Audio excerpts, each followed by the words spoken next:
Hi, I'm John Maxwell. When the top companies in the world are looking for trainers, speakers, and coaches, there's one name that stands above the rest, and that's Maxwell Leadership. Our certified team members have gotten proven results for companies all over the globe, and our reputation, I'm proud to say, is second to none. Some of our members have risen to the top of their profession, including the one you're going to meet today. I proudly introduce you to my friend Bob Fabian Zinka. Welcome to the Leadership and Success Podcast with your host, Coach BZ, where we help you lead with purpose and succeed with impact. If you're ready to grow into the kind of leader others want to follow, this podcast is for you. If you're determined to elevate your success and leave a lasting legacy, this podcast is for you. As my mentor, Dr. John C. Maxwell reminds us, everything rises and falls on leadership. Our goal is simple: to inspire you, challenge you, and equip you with insights that can transform the trajectory of your leadership journey. Welcome aboard to another episode of the Leadership and Success Podcast with Coach BZ. Did you know that when we talk about manifestation and the law of attraction, it's not just about attracting relationships or finances or the lifestyle that we want, but it's also important to think about manifestation and how we can develop our inner leadership styles or our leadership skills overall. So when you get really good at the intention and then the effort that you are putting out there in what you are hoping to create for yourself, and then you're combining that with the act of deliberately creating opportunities, events, avenues for you to be able to turn that intention into reality, you are manifesting. And that is the philosophy of the law of attraction, that positive thoughts, positive intentions, positive energy are going to bring about positive outcomes. They're going to bring them right into your existence. DM me for more information on manifestation and how to manifest your inner leader.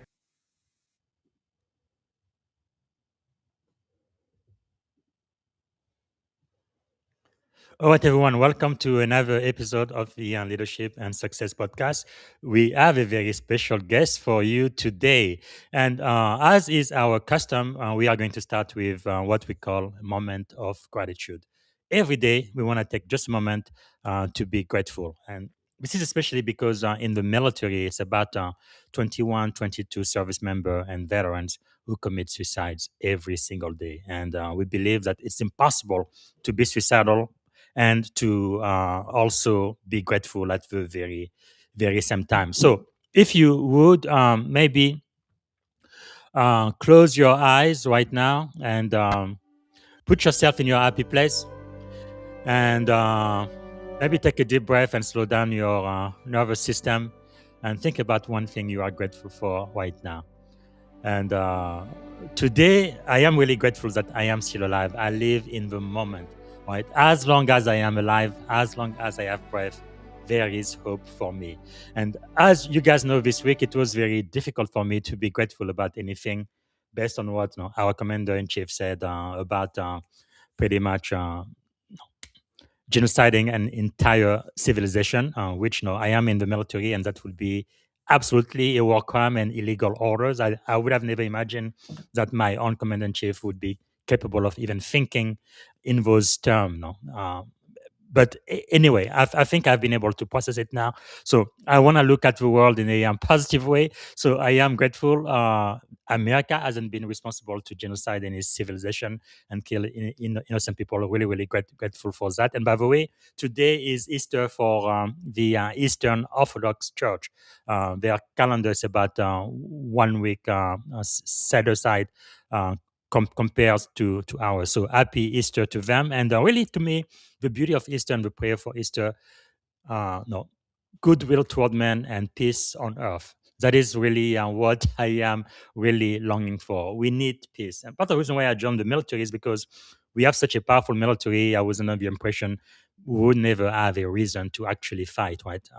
War would be a last resort. Let's use diplomacy. Let's talk, and let's look at the world in such a way that we are able to communicate and resolve all of our issues and conflict without having to pick up weapons. But anyway, that is my prayer. That is my hope. So happy Easter to the Eastern Orthodox Church, and peace on earth. That is really what I am longing. All right, let me go ahead and introduce our special guest today. I am really, really overjoyed. This is actually the first time we are meeting, but I feel like I've known her all of my life. I'm going to be speaking today. I'm so excited to welcome Dr. Rachael Knotts.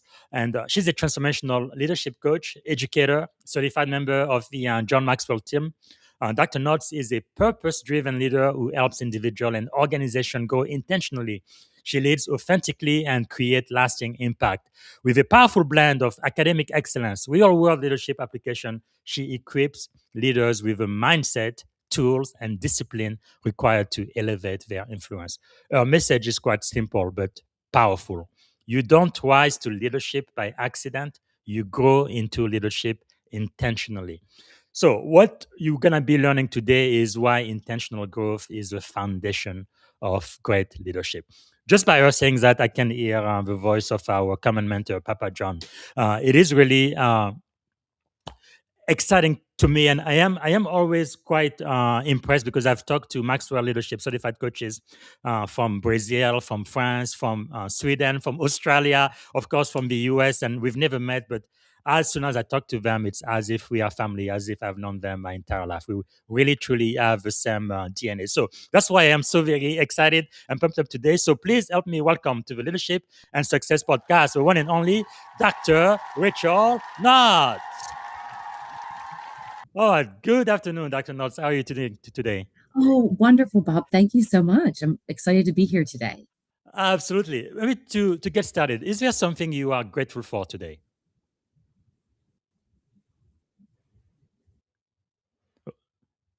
Is there one thing you are great? Oh, hold on. Oh, there we are. Okay. The first question I ask you: is there one thing you are grateful for today? Yes, that's a great question. Today, I'm thankful for my family and I'm thankful for another day to be here, to be alive in this wonderful country that we live in the United Yes. States, and to just be here today with all of you. Amen. I really love that, and really my prayer is that we stay. No, I like what President Reagan said. Right, the I guess it came from the Bible, but the shining city on the hill. That's really who America is, and I think we need to continue to be to this dark world. That is so wonderful. And what is something about you that most people may not know when they first meet you? Yes, one thing that people probably do not know is that I spent all of my childhood, adolescent years, even up to about the age of 30, doing um, competitive dance and live Wow. theater. So I feel like when I'm doing a lot of my facilitation and training, I Yeah. have a lot of that kind of comes into that interactive environment with me as well. Wow, that is really impressive. Wow, that takes a lot of discipline, doesn't it? It does, and I started at a very early age, but it is a lot of discipline, right? A lot of commitment, being intentional. That's Mhm. amazing because both of my daughter they did ballet, not quite what you did, but man, what does that teach you about leadership? One thing that it taught me was teamwork was super Yes. important. You're part of a team, so it's not really about you. So even on the days that you didn't feel your greatest, you still had to bring yourself together because you were part of a team. And then that also taught you some leadership skills along the way as well. That is really, really powerful. So, what inspired your journey into leadership development and education? What really inspired me was just growing up with the two parents that I had, to be honest. I had two great parents that both grew up fairly poor. And then my father went into the military, he went into the Navy, Wow. and my mom ended up getting formally educated and became an educator. But I remember them instilling in us at a very young age discipline, Hmm. staying committed, and education. They said education was so important, and they invested in that in us children. And I can remember growing up to them saying, "You are your most valuable asset." And I didn't really know what that meant when I was a little kid. Yeah. But as I started to experience different things and grow up and learn different things, I realized what they meant. And that's so true. We are our best asset because we Yeah. know our mindset our attitudes, the way we show up for ourselves and then for others. And it's all part Yes. of leadership. Wow, that is really powerful. It reminded me of something Oprah said, where she said the first investment you should make should be an investment in yourself. Wow, Absolutely. that is powerful. So, was there maybe a defining moment where you realized that leadership was your calling? I wouldn't say there was any one defining moment, but again, through all those experiences and through living in a family that really valued being your best, doing your best, understanding how people behave and communicate, and being Mm. aware, I decided I wanted to go into education. And I've spent 24 years in higher ed, which has Wow. been a wonderful career. And in that area, all these little moments have added up where just different roles I've had. So Yes. whether it was with the students, whether it was with the leadership at the college, with different departments, the community, I started to notice that there was a common theme going around. It was people would rewire differently, they would behave differently, they would communicate differently, and I Mhm. wanted to understand that better and understand, especially in different leadership positions, why do we all behave differently? And we can be in the same room and hear something completely different, Yes. experience it differently. And so that's really what led me, all of those experiences is what led me into my leadership journey. Wow. And like I said in the intro, we are both Maxwell Leadership Certified Coach. It used to be called John Maxwell Teams. What got you involved with the Maxwell Leadership Organization? I'd always heard of John Maxwell. I had read his books throughout different leadership development programs I was in. Then I went into my doctorate degree in education and leadership.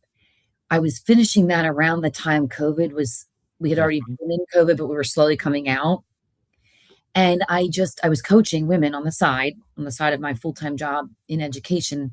I was coaching women in attachment theory. And I thought that was starting to come to an end. And I thought, I still want to be able to help people and utilize the skills I've built up in my educational world and now my Yes. doctorate. And I found that the John Maxwell Leadership Team had this coaching and speaking program, and I was very curious about it. And that's kind of what led me there is I wanted more. I wanted to do more and add value. That's really wonderful. Yeah, I believe it's the number one coaching program in the world. When I got into it, I think it was about 50,000 coaches worldwide, but now I believe it's more than 80,000. It's just incredible. Wow. Are there maybe some early challenges that kind of shaped your leadership philosophy? Yes, I remember when I was in my early 20s and I had just finished my undergrad. So I went into my first job. And when I was in that job for a while, I remember having a supervisor at one point for a very small period of time that I didn't know what leadership really was yet. I Hmm. was fresh, wet behind the ears. I didn't know really what leadership was. And so having this supervisor, I just knew that this is what good leadership is not. And it was somebody that Mm, just didn't listen, didn't hear us, was not a very good communicator, yeah. and it was not a good experience. And I remember at that time saying, if I ever get into leadership, this is who I don't want to be. Yes. And I always kept that with me because as I would grow along in my leadership and you would face different decisions that have to be made or Mm, different experiences, I would remember, okay, how do you want to treat people? How do you want people to feel in your presence? yes. Because that's really important. And so I think that moment really was the foundation of knowing what I didn't want to do in my Wow. leadership. That is, I think a lot of people can definitely relate to that. And the one book I would recommend for people is this one, The Five Level of Leadership by Dr. Maxwell. Because level number one, the lowest level, right, is positional leadership. I am your boss, I'm your leader just because of my title. But really, leadership is not about title; it's about influence. Wow, that is really insightful. And what about your doctoral journey? How did that transform the way you view leadership and influence today? I always thought for the longest time, and many people may still think this, that leadership was only reserved for a very few at the top. And if you Mm, didn't have a certain title in your organization, if you didn't have the cushy office by the yes. window, or you didn't make a certain amount of money, that you weren't really a leader. And I believed Mm, that for a long time. But going through my doctorate journey, coming through that, I started to realize, and then moving on into the Maxwell leadership community, I started to realize that that's not true, that it's not based on title. And just like you said, BZ, it's based on influence. And I realized through all this that people, you all have influence, and you can influence people right where you are. It doesn't matter if True. you're just starting out. You can influence your peers. You can Yes. have influence with your family. And so what does that look like for you? And how do you live that out, which Mm. is ultimately going to help you grow your leadership skills? That is so true. Let's talk about intentional growth and influence since we had this here. You do emphasize intentional growth. What does that look like in practice for people who might be very busy? Yeah, intentional growth is super important. And I want to talk about three brief ways that you can Hmm. do that. The first way is have clarity. So you want to have clarity of where you're going, or if you're in an organization, if you're leading people now, what is the mission? What is the goal? And you want to have that clarity at the forefront of Yes. everything that you do and be able to share that with others. The second thing is you want to intentionally invest in yourself. Hmm. And that's really important because opportunities and growth, they don't just happen. They don't just fall on our laps. We have to take action and make way for those opportunities to come our way.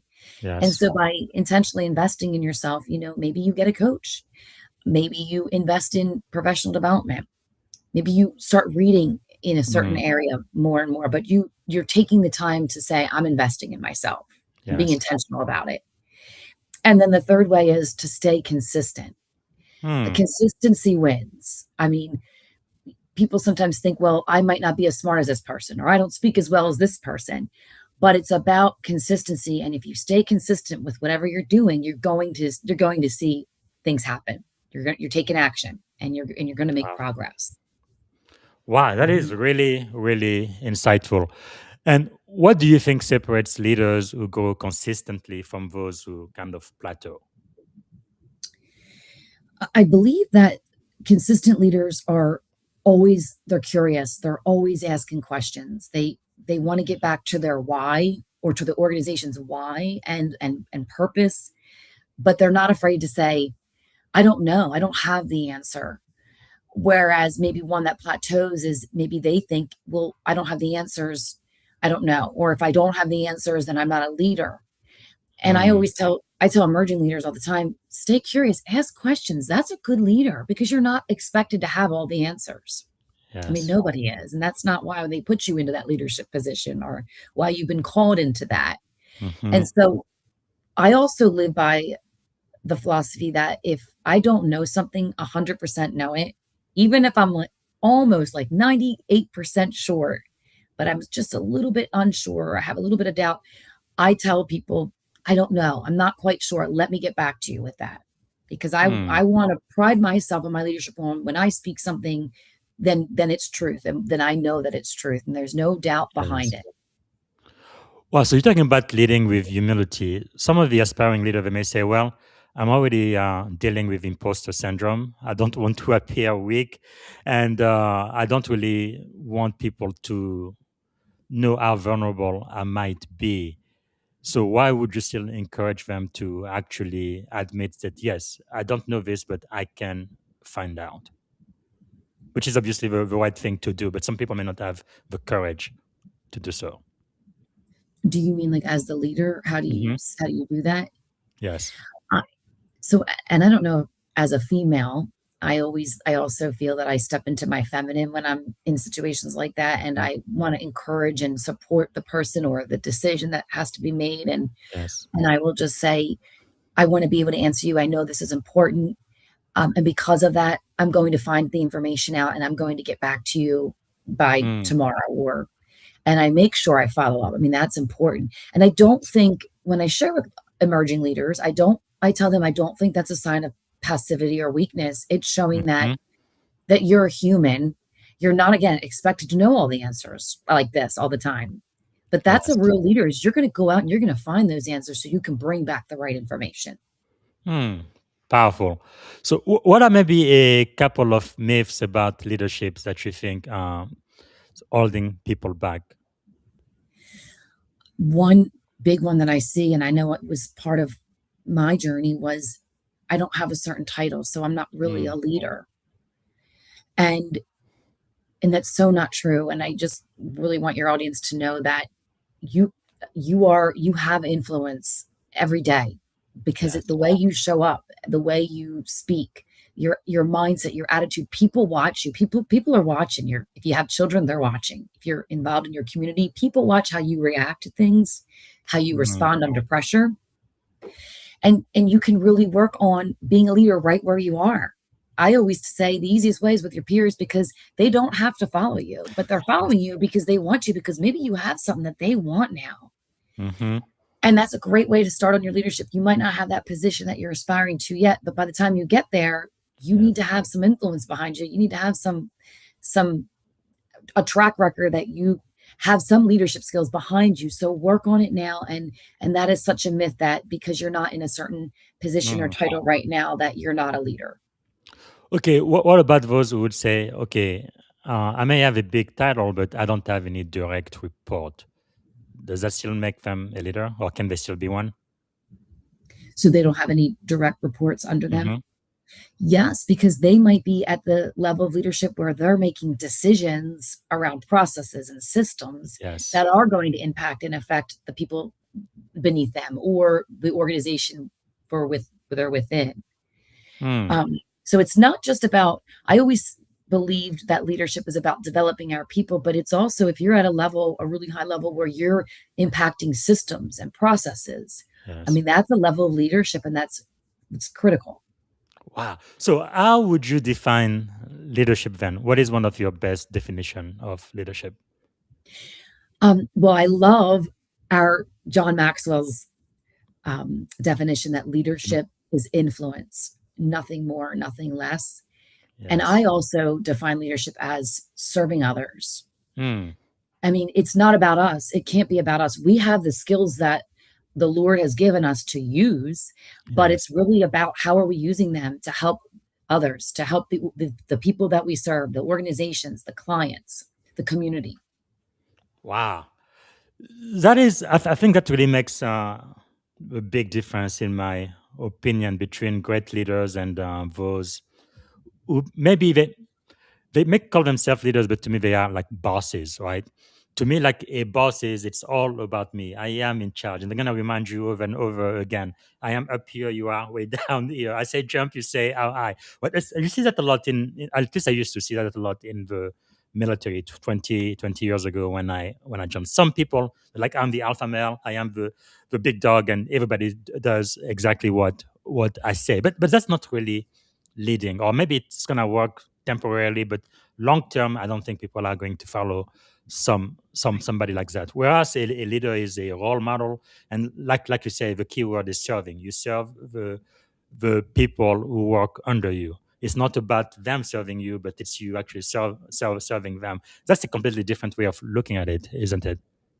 It really is. And some people think that maybe it's passive or it's weak, a weak way Mm. of looking at it. But to me, I'm also a faith-based leader, values-based. Yes. And to me, my creator came to serve, and that's what I'm supposed to do. I'm to serve others. And it Yes. can't be about me. But before when I was young in my leadership, you tend to think that a lot. Mm-hmm. But when you really understand that you are here, if you have been called to Mm. leadership, you are in a position to make change. You're in a position, though, that's going to impact the lives of many others.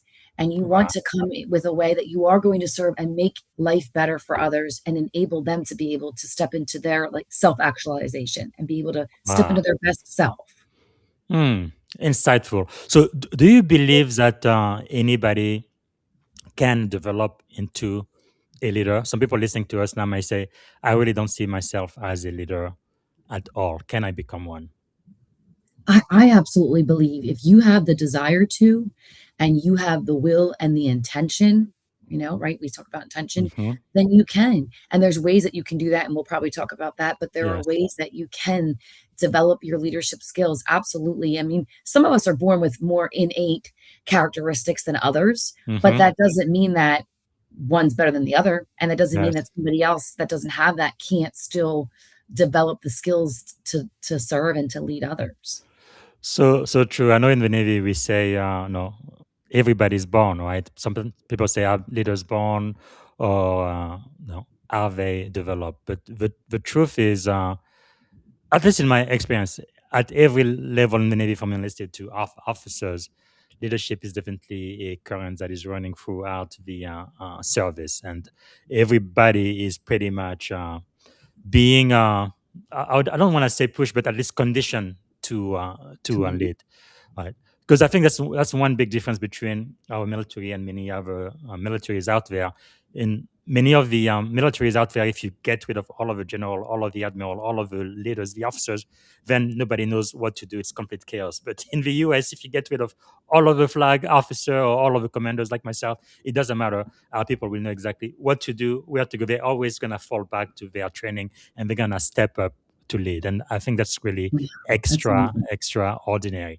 So, how can leaders translate personal growth into measurable organizational results?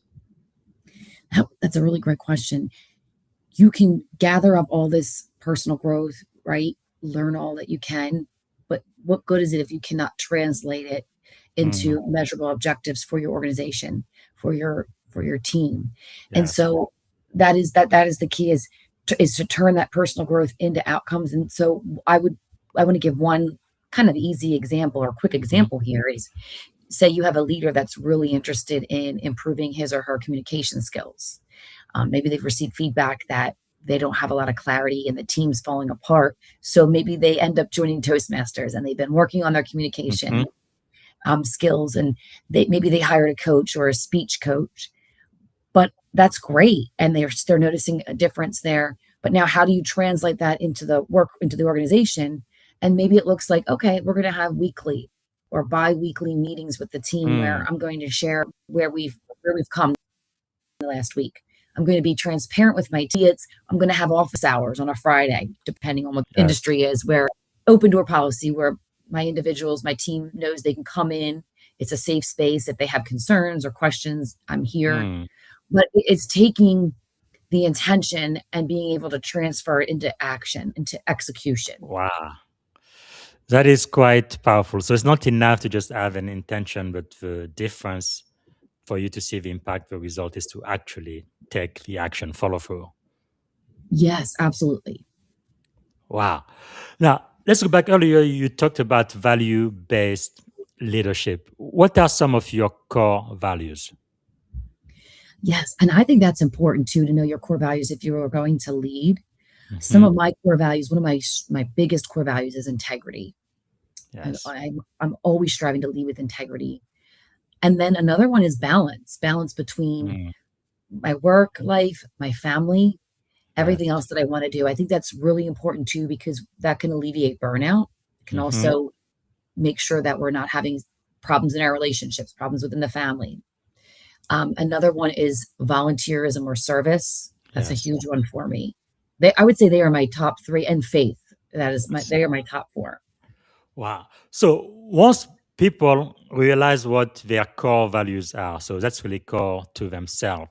So what does it mean then to live your life aligned with your values? Like in practice, what does that mean? It means for me connecting daily tasks, connecting work, connecting anything that's going on to back to my core values. And if I'm Mm, not in alignment, I'm not going to be able to lead at my best. And I can tell over the years, I can tell when I'm out of alignment. Um, you're not working at your best. You're not feeling your best. Something just doesn't mm, feel right. And I tell people all the time, if you can figure out what your core values are and you can find work that aligns with that, yes. you're going to be happy. You're going to exert the least amount of energy because you're in alignment. You're Hmm. working within your strength zones and in your core values, and Wow. things are just going to continue to improve in that area from there. Wow, that is really, really insightful. I think many people don't really think about that even when they apply for jobs. Knowing who you are first and then making sure the company you're going to be working for has values that align with your own. That makes a big difference, doesn't it? It really does. Absolutely. Wow. So, What does intentional culture building then look like inside a team or an organization?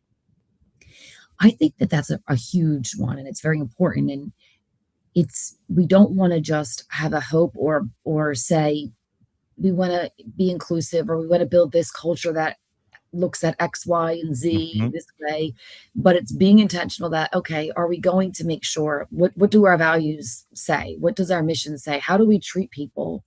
How do we communicate?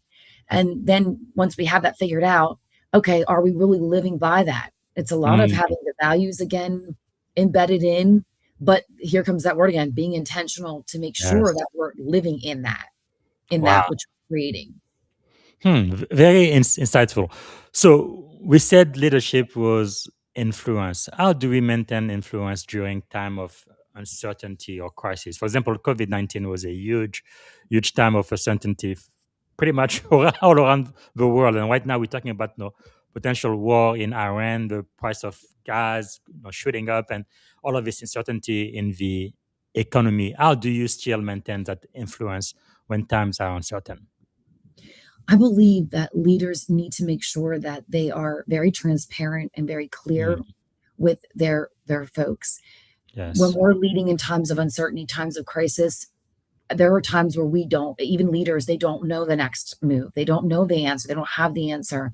I don't Yes. believe their people are looking for them to necessarily say we need the answer now, but they need direction.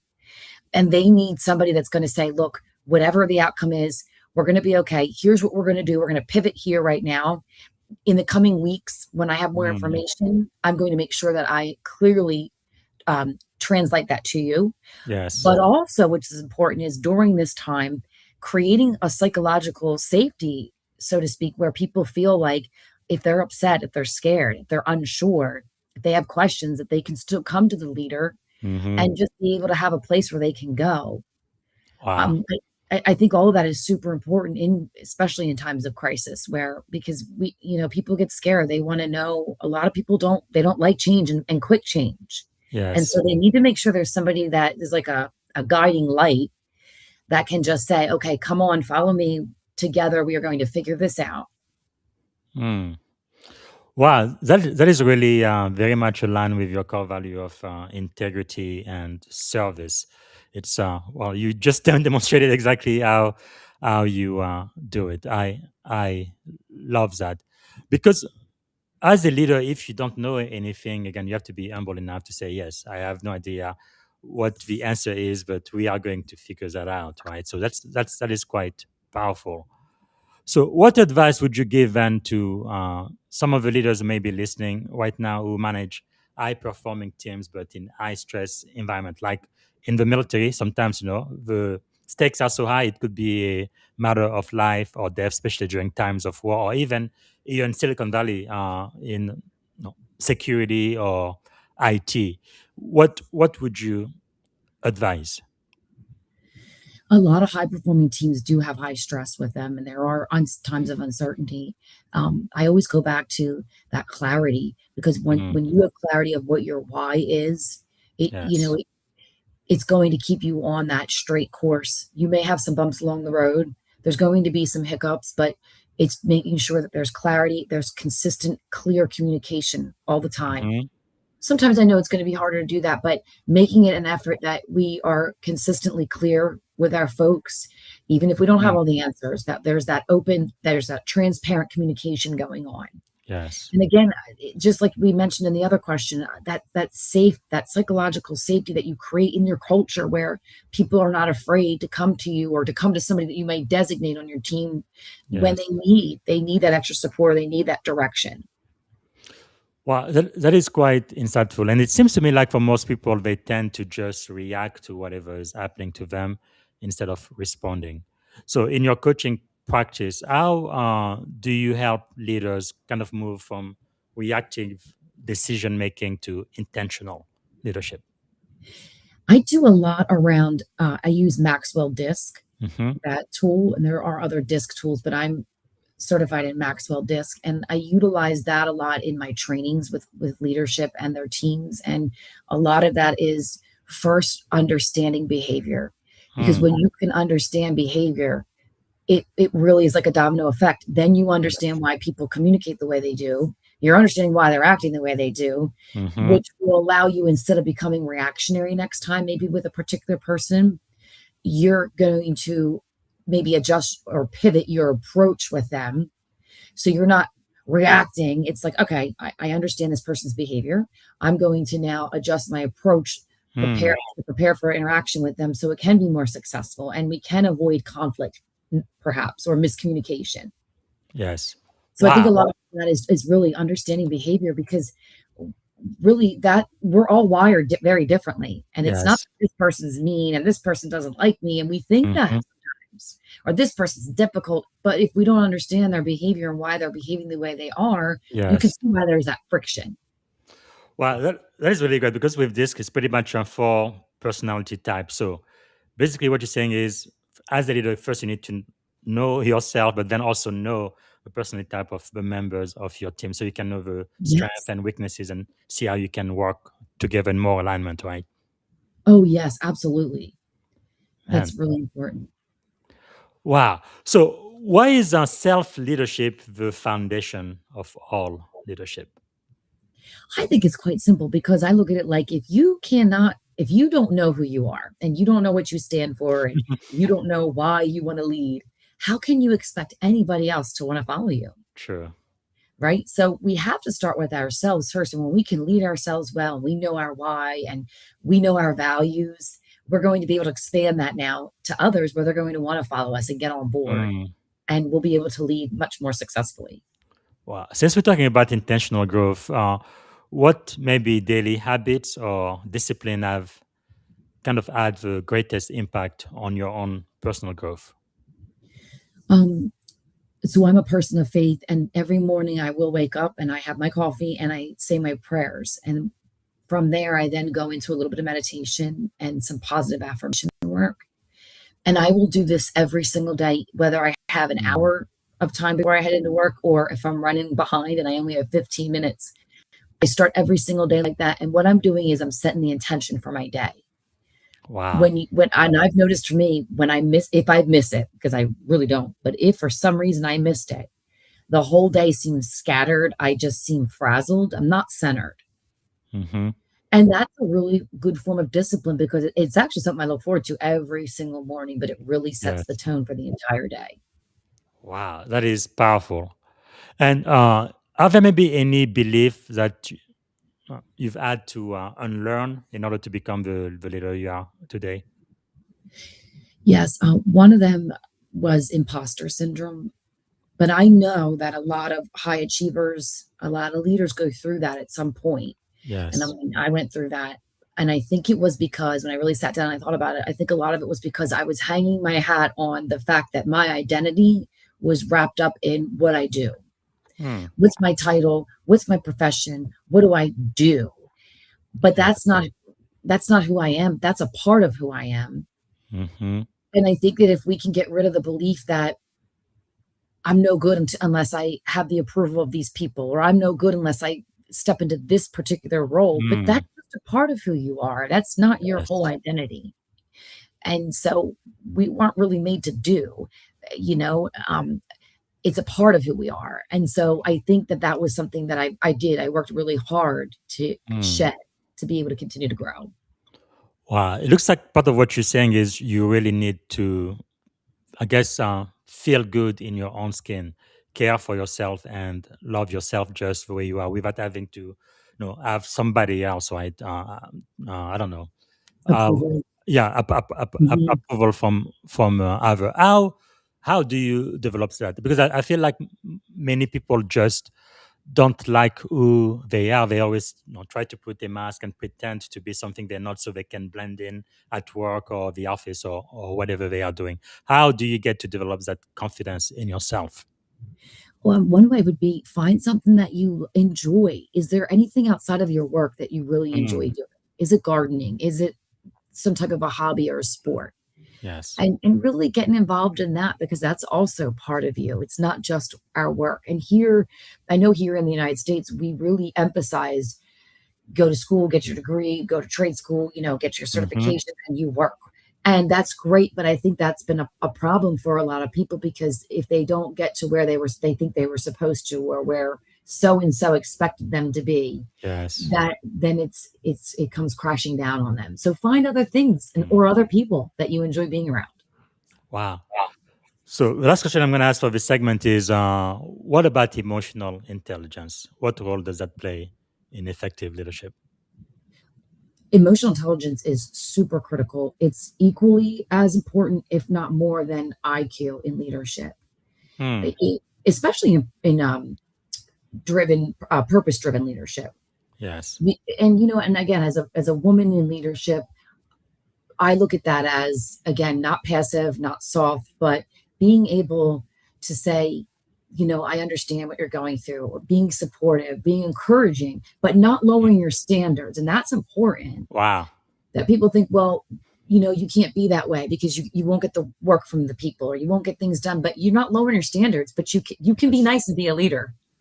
And I tell Hmm. people that all the time. You can smile and be a leader and still have the respect of your folks, your team. Yes.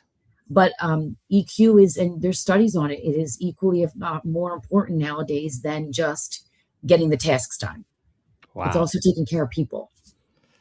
That is really, really insightful. Okay, we have about 20 minutes left or so. I'm going to get into the last segment where I try to figure out what are some of the leadership principles that have helped you get as much success as you've had, or uh, Okay. got you to where you are now. One of the first questions I asked, actually, most of this question just copied from Papa John. But the first one is, one of the greatest lessons you think you've ever learned in life, in leadership in general?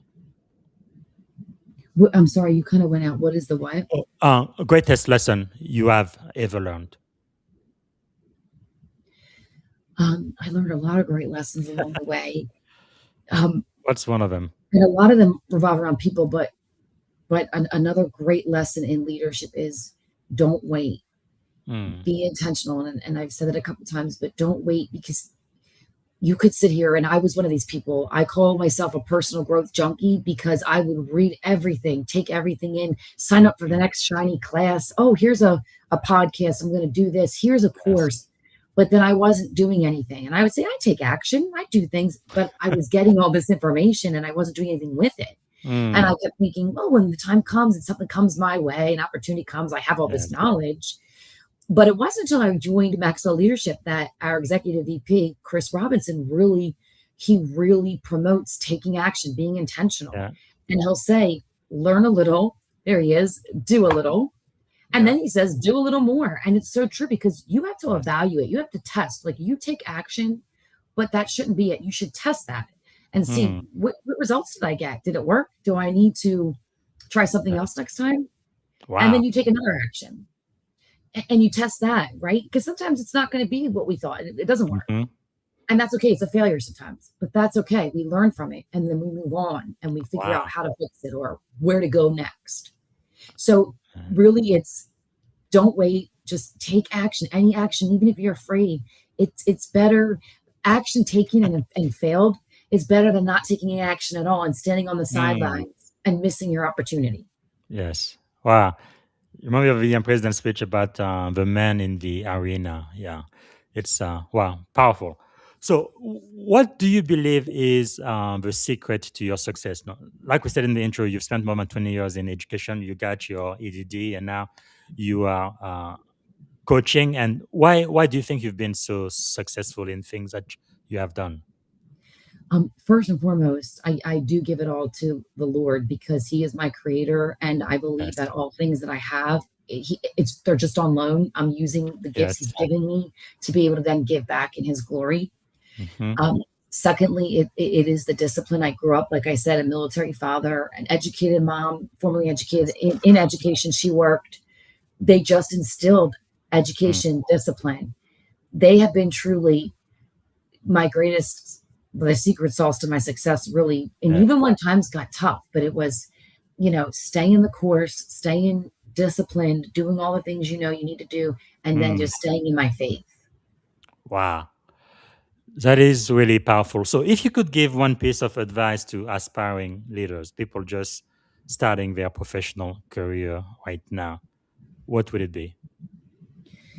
It sounds really simple, but honestly, believe in yourself.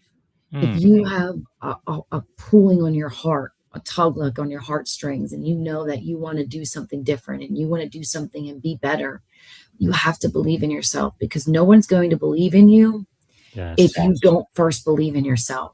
And it's Wow. hard, but I do think that's one of the very first keys to your success. Wow, that is really, really powerful. If nobody gets anything else out of this podcast, that's really it.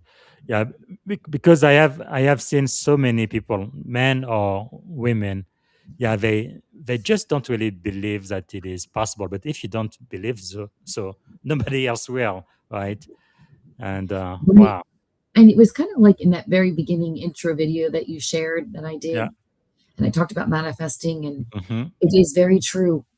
It's not hokey stuff. When your mind, action's going to go where your mind goes. So when your mind yes, is open and you're working through a crisis or you're working through trying to figure out exactly what do I need to do? I need clarity, hmm, but you're open to, I'm going to muddle through this. Action's going to follow you. You're taking action. Your mind is wow, open and things are going to come. They may not come right away. And we may have yes. to learn patience along the way, but Yeah. really you want to believe in yourself because if you don't, well, everything else is going to fall. Mm. What do you think is one of the greatest investments you've made in yourself?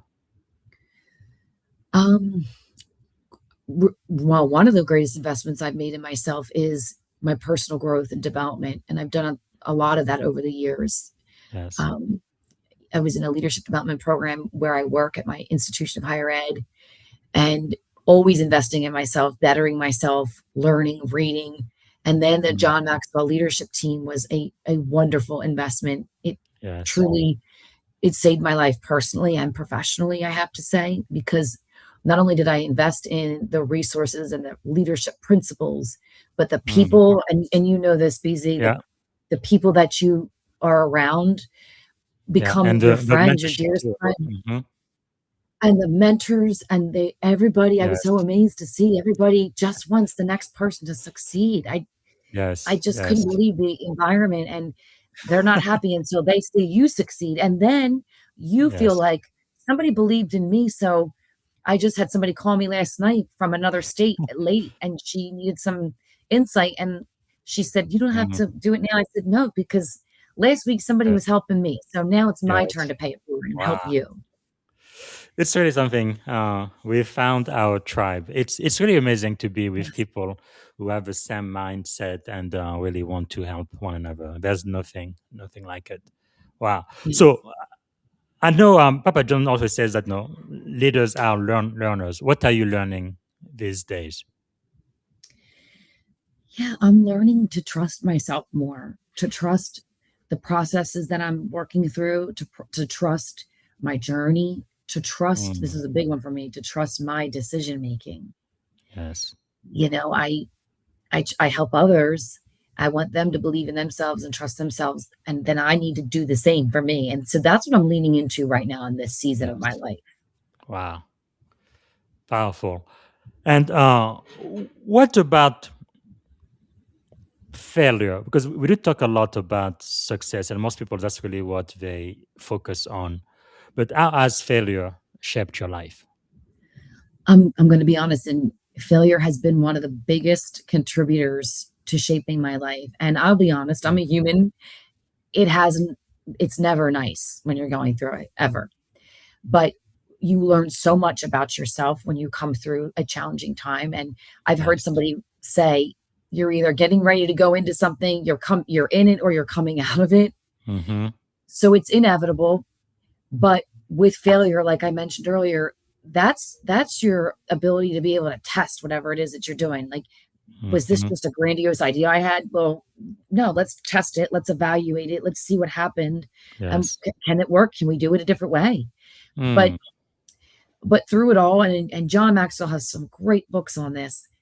Through it all, he says something like, success is not forever, but failure isn't final. yes. And it's so true. But it's not, you don't feel that when you're going through it, but when you come out, oh my gosh, you just have discovered some beautiful parts of yourself that you really didn't know even existed. Yes, and we do have a book in our digital bookshelf from Dr. John Maxwell about failing forward. It talks a lot about that too. Yes. Yes, that's an excellent book. And then he has a Uh, new one that just is about to come out. yes. Wow, that is powerful. So let me ask you this then. What is one of the greatest fear you've had to overcome, if you're willing to share? Uh, the fear of failure. I mean, that was a big one I had to overcome. The fear that when I because I've been in higher ed for 20 some years and I'm Mm, still there and it's been a wonderful career.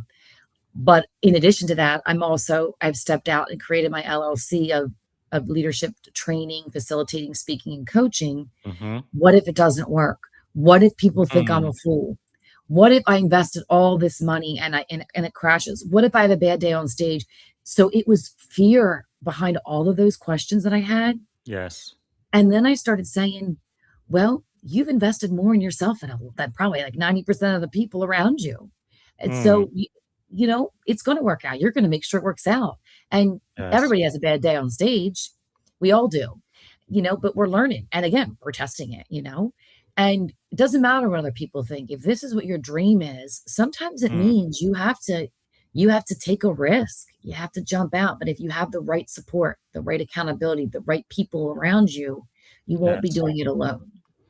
Wow, that is quite insightful. So I guess some people call it grades, right? Because this is something I've always wondered since I was still a teenager, maybe 15, 16, 17 year old. How you can have two people, sometimes even they grow up in the same house and they go through similar things, challenges, but one person would just crumble and be defeated and paralyzed and pretty much be done, but somebody else would just thrive and kind of grow through it. And it's like, what's the difference, you think? I think it's because we're wired differently. It's the same when I talk Mhm. about when I do communications workshops with people. You have Yes. two people, four people in the same room on the same project. They got the same set Hmm. of instructions, but they all heard something different. They all responded differently. And you Yes. hear that about families, and they'll say it's birth order or it's gender based, but we're all wired. We are all individuals. We're all wired differently genetically. And Hmm. then based on the different role models that we may have had, the attachments that we had with our earliest caregivers, that all impacts how Yes. who we become. And then our experiences over time also are going to contribute to that. Hmm. So true.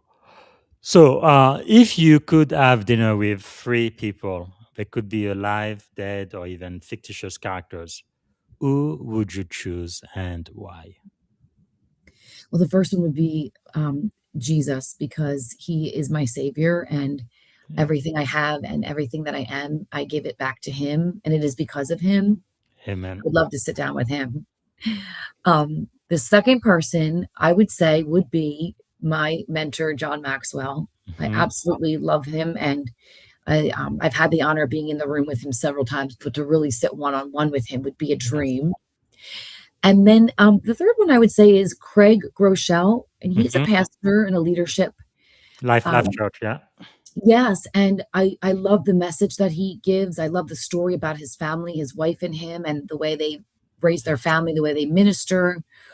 And I find that I really connect to what he says Mm, spiritually and in leadership. So they would be yes. the three that I would choose. Yes. I believe he also has a leadership podcast.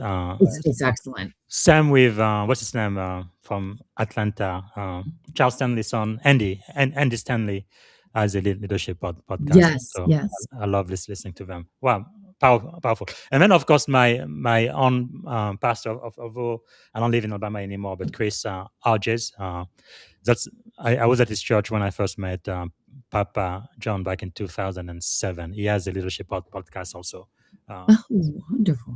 pretty awesome. So we do love to talk about books here. We read a lot of books. So you mentioned Dr. Maxwell's new book, which is How to Get a Return on Failure. Why should people get it? Because I think a lot of people are afraid of failure, and I think that holds them back. And this Yes, book is going to really show them how you can get a return on failure and why it's important if you want to be successful. yes. Mhm. Wow. Because most people talk about return on investment. I went to MBA school, and that's all people focus about. But you can actually have a return on failure. It's a different way of looking at it, Of isn't it? coaching it, yes. Yeah. Wow. Amazing. Is there another book you would recommend to my audience? I do love, there's a few, but I really loved John Maxwell's 15 Laws of Invaluable Growth. Yes. And I would say anybody who's starting off on their leadership journey, or they just have this curiosity, they're not sure yet, that to get that. Yes. It's an easy read I and love with it. powerful lessons in there. Yeah, I know it's probably on my shelf there. But yes, 15 Laws of Invaluable Growth. That's already on the digital bookshelf, by the way, for those who follow the podcast. Very, very powerful. Okay, so let me ask you this. If you had one and only one day to live, what would you have liked your final contribution to be? I would love to leave a legacy behind where people, family, community, clients, colleagues would say, Rachel did her best every day to pour into Mm, people, to add value and significance to them. It was never about title, it was never about money. It mm-hmm. was just about making people better, leaving a place better than when I got there. And that's really what I want to be known for. I want to continue the legs of John Maxwell's legacy. And Yes. that's what we stand for, is being people of significance, adding value. And I really want all leaders to strive for that. Wow, that's really powerful. Focusing on relationship and building, developing other leaders. Wow, Yes. man, that is huge. Is there maybe like a song or a book or a movie that you think might be your life's theme or anthem? There is a song, and it's a Christian song, and I don't know if I have the title right. Um, Who it's sings it? really, I think his name is Josh Wilson, maybe Josh, but it's Dream Small. So it caught my Okay. attention when I first heard it, because I thought Dream Small, but it's about living in the moment, enjoying those Yeah. moments, picking up your child, Mm-hmm. telling your family, your spouse you love them, just Yes. living in the moment. It's not really, at the end of the day, it's not about stuff. It's not about, we all want to strive and we work hard, but sometimes we just Mm. dream small and we live in the moment. Yes, that's Josh Wilson. Dream Okay, small. I was right. Says dream small. Don't buy the lie. You've got to do it all. Just let Jesus use you where you are, one day at a time. What a powerful message! Wow, I like that. Mhm. Thank you for sharing. And if you had, let's say, a magic wand and you could solve any problem in the world, what is the one problem you'd like to solve first thing tomorrow morning? I really would love to solve the leadership problem we have in the entire Yes. world. I- It's Yes. it's not just here in the US, it's everywhere. It Mm, starts with good leadership, because with good leadership comes good communication, comes yes. less conflict, more Mm, understanding, less misunderstanding, better yes. productivity. People not being afraid to step up, people living their best lives. And Yeah. that's what I would hope for. I think it would bring peace. Absolutely. And Papa John often says, people just want to be led well. And that is so true. What do you think about us living in the age of artificial intelligence? And how crucial is leadership in such a time as this? Yes. So I believe that the times that we're in right now with AI, it's changing literally faster than the speed of light. Yes. And we have to know as leaders that it's going to change even faster and faster. In the next few months, it's going to be even more developed. And so we need to make sure that we are planning for it, preparing for it, Hmm. however that looks, whatever your industry is, but we can't ignore it. We can't hide from it, because it's here. It's getting more Yes. and more complex. And so we need to be willing, we need to, as the leaders, we have to adapt. We have to shift. Sometimes Yes. we don't like that, but we have to, and we're going to have to shift with that. Mm, powerful. And this is the cover, Don't Look Back, Josh Wilson, and the song is Dream Small. I love Uh, that. Yeah, and what I love to do is because I've been, I don't, you may not know, but I've been playing the piano since I was about 7 years old, and I believe music is really really powerful. Even people would remember what was the soundtrack, when they met their loved one or their husband, wife, Mhm. or when 9/11 happened, or when they found out about COVID. There is always music playing in the background, and once you hear a song, it kind of takes you back there, and I feel like it's just so powerful. And sometimes you may be sad, you listen to some music and it makes you happy. You want to dance and joy. So it's really, really powerful. And it's also a way to bring us together, I think. So what I will do probably tomorrow, I will find that song and play the video, and then I'm going to tag you. One way to entice people to listen to this entire podcast, so they Oh, can that's wonderful. find I out love that.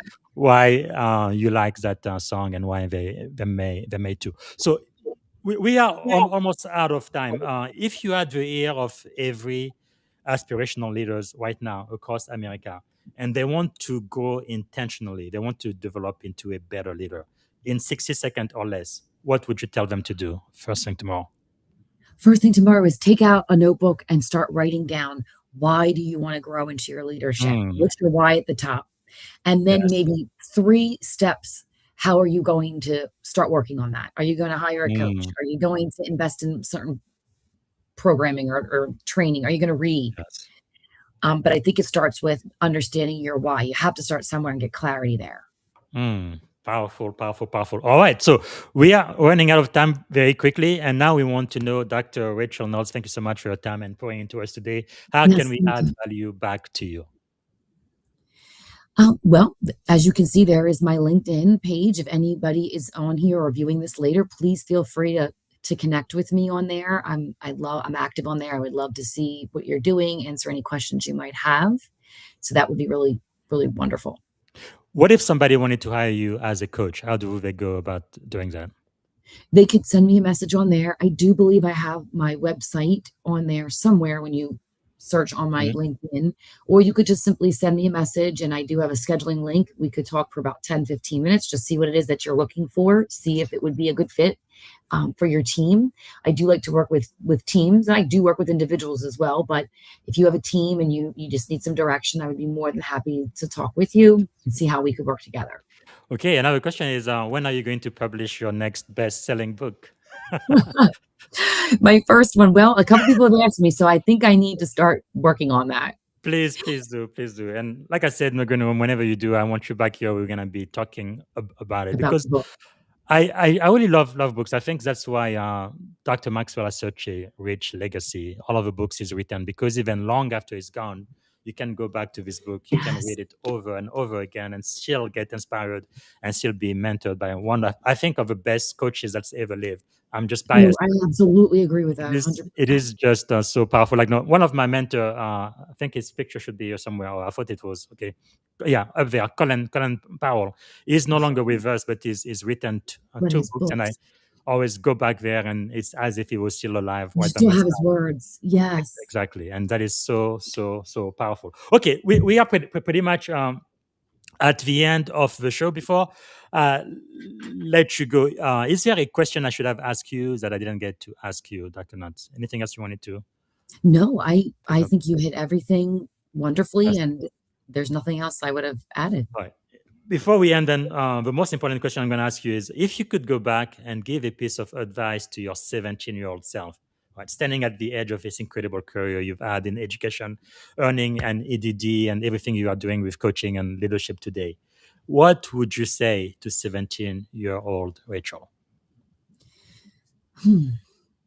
I think I would have said, slow down. You don't have to have everything figured out right away. I'm very Mm, C-wired on the disc, so I need to know I'm analytical, I'm yes. structured, and sometimes that gets in my way. So I think I would have told myself, just trust the process, Mm, enjoy every experience you have, yes. and trust that each one leads to the next journey. Powerful. Now we are technically out of time. Can we get 2 minutes to do like a lightning round, rapid fire? I ask you a question and you answer really quickly. Sure. Okay, I'll do my best. let's be so. Don't take too long to think. First thing that comes to your mind. One word that defines great leadership. Service to others. Very good. Service. Okay, morning routine or practice that keeps you grounded. Morning prayer. Good. Book or quote that changed your life. Um, there's so many. One. I would think that great something, I'm going to butcher it, but something around great leadership starts with your self-awareness first, starts with Yes. yourself. Yes. Powerful. Okay. Who inspire you most today? Today, I would say it's John Maxwell. Yes. Okay, what is a leadership habit you refuse to compromise on? You will do no matter what. I refuse to compromise on continuously learning. Wow, powerful. And what is a question every leader should ask themselves frequently? How am I adding value to others? What is it that I can do today to make somebody else's life better? That's really powerful. And Papa John teaches us, right? I have great values. We talked about core values earlier. Then I value people, and then I want to add value to them. That is Yes. so powerful. All right. What did you want to be when you were a kid? I wanted to be at one point an eye doctor. Huh. Mhm. Well, you're an education doctor, so Yeah, that's I'm a pretty doctor. cool. That's fun. Three adjective describing you as a child. 3 activities? No, adjectives describing Oh, you as a child. happy, Mm-hmm. um, Two more. fun Okay. loving, and active. What about as an adult? I would say happy, disciplined, driven. All right. So I like to end on a positive note. What is something you are feeling optimistic about these days? Well, I hit my mid 40s and I'm feeling optimistic about the next chapter, the next part of my life, because I don't know really what's in store, but I'm doing the best I can and being as intentional as I can. And I'm just excited for what's in store. Powerful. Well, I guess I hit my mid 40s too, but I think 40s is the new 20s, right? But Yeah, congratulations. it's the new 20s. So, this is the very last question I'm going to ask, and that's going to end our show today. What is one word that represents our shared experience on this podcast today? Inspiring. Thank you so much. I always feel so grateful. Thank you for taking the time to speak to my audience today and adding so much value. Dr. Thank Rachel, we really you for appreciate the it. opportunity. I Thank truly you. appreciate it. All right. Bye. Bye bye. All right, everybody. This is one for the book. Thank you so much for watching. That was Dr. Rachael Knotts. So make sure to follow her on LinkedIn. So that's linkedin.com in Rachael-Knotts, EDD 03641849. All right. And like you guys know, we like to end with what I call celebrating Black History Year. We started this in February for Black History Month, and we found out pretty quickly 28 days is just not long enough. So every single day we try to celebrate Black history. And for today, I tend to write two separate LinkedIn posts every single day about Black history. One of them is about the date, what happened on this day, and the other one is just if a fact, like if first in history. And again, Black history, I believe, is truly American history. So one of the facts for today is let me find that. Oh, here we go. The very first African American U.S. Marshal. You would not believe this, but the first African American U.S. Marshal was actually Frederick Douglass. Isn't that amazing? The legendary Frederick Douglass in 1877, one of the most powerful voices for freedom, of course, in American history, was appointed United States Marshal for the District of Columbia by Rutherford B. Hayes. I didn't even know that. So that is pretty amazing. Our very first African American U.S. Marshal. And now for the second track, so it's about what happened today, and today is April the 12th. So this is where Martin Luther King was arrested in Birmingham. I'm going to play a very short clip about that during the civil rights movement. And later today, in actually about 4 hours, I'm going to be speaking live again on LinkedIn and also on YouTube with Daniel Young. He's going to be my industry guest as expert for my class. I teach CSC MB 624, Network Security and AI at California Science and Technology University. And Daniel Young is going to be talking about honor mode for future leadership, how to stay human in an agentic AI world. So this is going to be not like a regular podcast like this one, but it's about 20 to 30 minutes. It's an expert who comes almost like a TEDx talk, and it's a presentation I'm going to be replaying to my students this upcoming Tuesday when I meet them. So I hope you can be here and watch live. So let me play the 2-minute clip about Martin Luther King Jr. being arrested on April the 12th. Segregation now, segregation tomorrow and segregation forever. African Americans in Alabama have had enough. In spring 1963, in the state's largest city, Birmingham, they stage nonviolent demonstrations. Wallace responds. Protests are banned. Those arrested forced to pay high bail. Then, America's most prominent civil rights leader comes to Birmingham.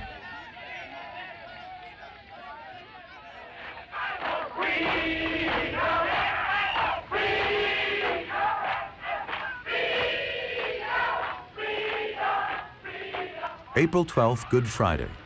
Martin Luther King Jr. and Ralph Abernathy lead a march from the 16th Street Baptist Church.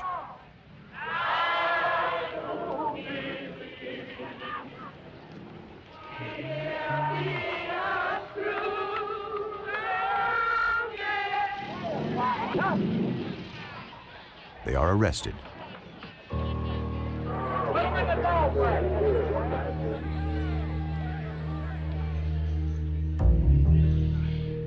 It is here that King pens his now celebrated letter from Birmingham jail, defending the resistance of African Americans.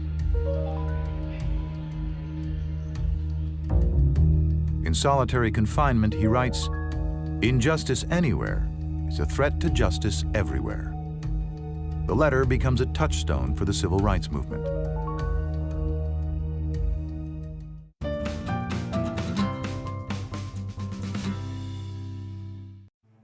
Thank you for tuning in to the Leadership and Success Podcast with your host, Coach BZ. If today's episode added value to your leadership journey, be sure to subscribe, share, and join us again for more wisdom nuggets on how to lead better and achieve greater success. Remember, leadership is the most critical skill of our time. The world will always need leaders to inspire others, drive innovation, and execute meaningful strategy. So why not count yourself among the bold leaders shaping the 21st century? Until next time, stay inspired, stay committed, and keep leading with excellence.